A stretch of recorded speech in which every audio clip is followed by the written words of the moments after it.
Hello বন্ধুরা, good morning. কালকে ও বাড়িতে দিদির মেয়ে করেছিল, আজকে আমি নিজেই করছি।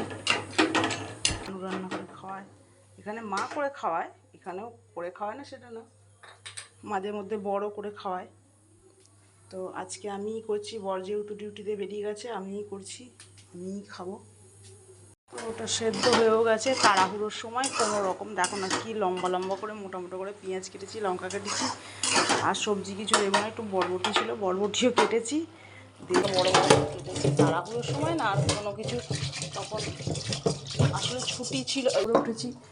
এবার টাইম তো হয়ে গেছে, অফিসের টাইমও যেতে হবে, অফিসে খেতেও হবে। তো দেরি করে উঠি আর এরকম তাড়াহুড়ো করি, জানো তো আমি, এটা আমার স্বভাব আর কি, হচ্ছে আমার ব্যাপার।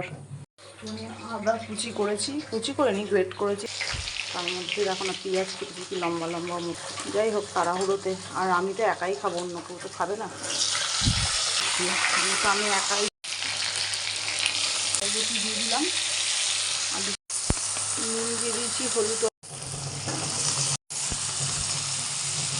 আমার বাড়িতে কিছু থাক আর না থাক, এই পাস্তা মশলাটা থাকে, এই ম্যাগি মশলা আমি দিই, আমার খুব ভালো লাগে।